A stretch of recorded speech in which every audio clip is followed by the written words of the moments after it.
कपड़े धोने वाली बहू। शादी के पहले से ही विभा को कपड़े धोने का बड़ा शौक था। कभी नल के नीचे तो कभी तालाब के पास। अरे मेरी नीली वाली लुंगी नहीं दिख रही है। विभा की अम्मा, कहाँ रखी है लुंगी?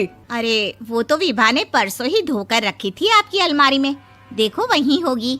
वो ना मैंने आज धो दी, मुझे लगा कि गंदी हो गई होगी। अरे कैसे गंदी हो गई थी? उसे तो मैंने पहना भी नहीं। हे भगवान, इस लड़की के कपड़े धोने की आदत से परेशान हो गया हूँ मैं। जितना तो घर में राशन नहीं आता, उससे कहीं ज्यादा डिटर्जेंट पाउडर का खर्चा है। इसकी शादी करवा दो, शादी जाए अपने घर में ही करे काम, फिर चाहे घर के कपड़े धोने हो या पूरे गांव के। हाँ ठीक बोल रही हो, देखता हूँ मैं कोई लड़का। वो दिन भी आ जाता है जब विभा को देखने लड़के वाले आ जाते हैं। लड़की मुझे अच्छी लगी। होने वाली सास कहती है, बेटी अगर कुछ पूछना है तो पूछ लो। वैसे तो हमारी लड़की बहुत ही शर्मीली है, जो बोल दो वो मान लेती है, इसे क्या पूछना होगा। अरे कैसी बात कर रही हो माँ, मुझे इन लोगों के घर रहना है, सवाल तो कई है। हाँ हाँ बेटा, पूछ लो ना, क्या पूछना है।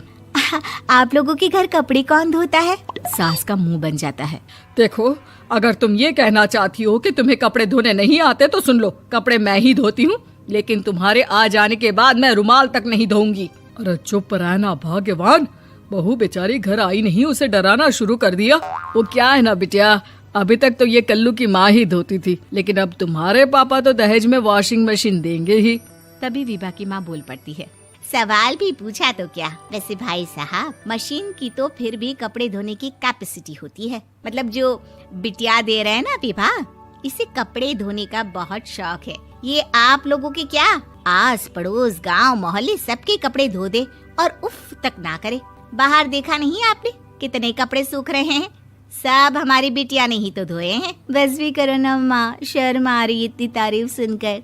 और तो और एक दाग निकाल कर दिखाओ तो मान जाऊं। हाँ अच्छा, माफ करना बेटा, मैंने गलत समझा।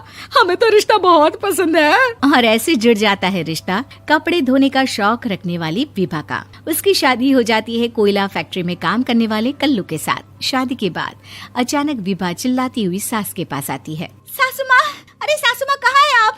ये तो धोखा है, धोखा दिया आप लोगों ने मुझे। इसे ससुर के चक्कर के बारे में पता चल गया। अरे तो उसमें तुझे क्यों धोखा मिला है? अरे नल में पानी नहीं आता, कपड़े कैसे कब धुलेंगे? अच्छा, तू पानी नहीं आ रहा उसकी बात कर रही है। तो आपने क्या सोचा? कुछ नहीं। अच्छा, तेरी माँ ने कहा था कि कपड़े धोने का शौक है तुझे, याद आया मुझे। शौक बोलकर कपड़े धोने वाले मेरे जुनून को कम ना आके सासू माँ, कपड़ा धोना मेरा गुरूर है।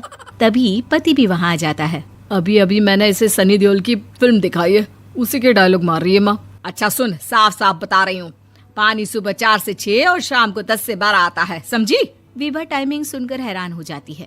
ये क्या भूतों का मोहल्ला है? सुबह 4 बजे उठकर कौन कपड़े धोता है? 4 बजे टंकी में पानी जाता है, फिर सारा दिन धोना ना, किसने मना किया? अरे कैसी बात कर रही हैं? 200 लीटर की टंकी में कितने कपड़े धो लूंगी मैं? सुबह ही उठ जाऊंगी मैं। अब क्या था, विभा सुबह 4 से लेकर रात के 12 बजे तक कपड़े ही धोती रहती। एक रोज सास पड़ोस से निकलकर कहीं जा रही होती है कि साथ वाली कहती है, हाँ कल्लू की माँ, जरा ये बताओ कि 2 साड़ी है, 2 ब्लाउज और एक पेटीकोट और एक नाड़े वाला लंबा कच्छा। हाँ तो? अरे तो क्या, कितना लोगी धुलाई ये बताओ। धोबन दिख रहे हैं हम क्या? हमारे पति सरकारी नौकरी से अभी रिटायर हुए हैं और बेटा सुपरवाइजर है कोयला फैक्ट्री में। धोबन समझ रखा है हमें।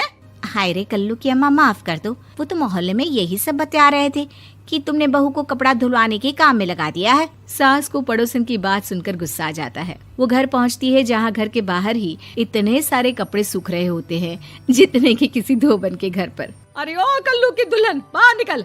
माँ जी यहीं आ जाओ, बाथरूम में चादर धो रहे हैं हम। अरे अभी हम धोते हैं, तुमको बाहर निकलो। ये आस पड़ोस वाले बोल रहे हैं कि हम बहू से कपड़े धुलवा कर उसे कपड़ा धोने वाली बना दिए हैं।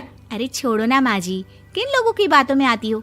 आस पास के लोगों का तो काम ही होता है कि वो किसी तरह सास बहू को लड़ा दे। बहू सारे घर के कपड़े धोती है, ये क्या कम है? बोलिए। सास को भी लग जाता है कि वो बहू का ये सनकीपन नहीं छुड़वा सकती, इससे अच्छा है कि खुद ही चुप हो जाए। एक रोज सास और बहू मंदिर जाते हैं, जहाँ सास की साड़ी वहाँ खड़ी भीख मांगने वाली से मिलती है। माँ जी क्या बात है, आपकी साड़ी उस भिखारन से कितनी मिल रही है ना? हाँ हाँ देखो तो, दोनों की साड़ी मिल रही है। क्या बात है कल्लू की अम्मा, तुम खुद को तो अफसर की बीवी बताती हो और ऐसी सिंपल सी प्लेन साड़ी पहनकर घूमती हो। सिंपल और प्लेन नहीं है ये साड़ी। तो क्या सोने के धागे से फूल बने हैं? कुछ भी सासू माँ, कुछ भी। हाँ बने थे इस साड़ी में सोने के धागे से फूल। मेरे पति लेकर आए थे मद्रास से स्पेशली मेरे लिए 10,000 की। ताहे भाई साहब इस भिखारन के लिए भी सेम टू सेम साड़ी लेकर आए होंगे 10,000 की। सास उस वक्त तो कुछ नहीं कहती, लेकिन बहू के साथ घर आती है और अलमारी से एल्बम निकाल कर लाती है। ये साड़ी देख रही है, ये वही साड़ी है जिसे मैंने अभी पहना था। इस साड़ी में ये जो चमकदार फूल दिख रहे हैं ना, ये सोने के धागों से काढ़े गए हैं। लेकिन तू लोकल वॉशिंग मशीन ब्रश से घिस घिस कर सारे फूलों को निकाल कर साड़ी प्लेन कर दी।